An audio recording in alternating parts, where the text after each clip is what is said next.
कल मैंने माइग्रेशन जैसे इंपॉर्टेंट टॉपिक के ऊपर वीडियो बनाई थी और बताया था कि हमारे देश के बहुत सारे राज्य माइग्रेशन की चपेट में हैं, जिसमें सबसे ऊपर हमारा राज्य बिहार है। बिहार में माइग्रेशन रोकना बहुत ज़्यादा ज़रूरी है वहाँ के आर्थिक और सामाजिक विकास के लिए।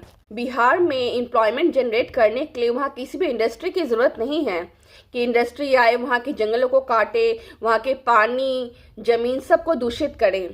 बिहार एग्रीकल्चर के क्षेत्र में बहुत आगे जा सकता है, कृषि के क्षेत्र में, और कृषि से रिलेटेड ही उद्योग लगा के हम बहुत आगे बढ़ सकते हैं, क्योंकि वहाँ की लैंड काफ़ी ज़्यादा फर्टाइल है। जैसे कि आजकल का ज़माना है हार्ड वर्क का नहीं, स्मार्ट वर्क का ज़माना है, उसी तरह से हम लोग एग्रीकल्चर में स्मार्ट एग्रीकल्चर कर सकते हैं।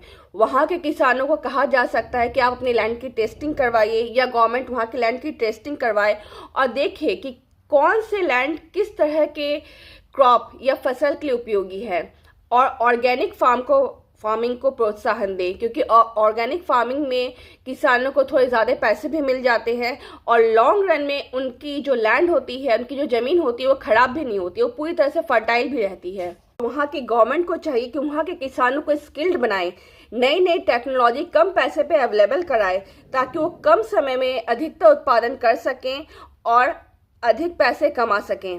और बिहार के किसानों को ये भी चाहिए कि पारंपरिक फसलों की अपेक्षा नए नए तरह की फसलों को भी थोड़ा ट्राई करें, जैसे कि किनुआ की खेती हो गई। आजकल एक बहुत ही अच्छा फ्रूट चला हुआ है एवोकाडो फ्रूट्स, जो चला हुआ जिसके टोस्ट बनते हैं, उसकी टेस्टिंग करें, उसको अपने फार्म में लगाएं और देखें कि कैसी उपज होती है। उसके पैसे भी आपको अच्छे मिल सकते हैं। ड्रैगन फ्रूट्स की खेती करें, क्योंकि एक एक ड्रैगन फ्रूट्स की कीमत 100 रुपये के भी ऊपर जाती है कभी कभी। इस तरह के स्मार्ट एग्रीकल्चर अगर करेंगे तो बिहार के किसान गरीब नहीं रहेंगे और वो और लोगों को भी रोजगार दे सकते हैं। आगे भी आऊंगी बहुत सारे सॉल्यूशन को बताते हुए कि हम एग्रीकल्चर के क्षेत्र में या जिनके पास कम जमीन है वो किस तरह के एग्रीकल्चर कर सकते हैं।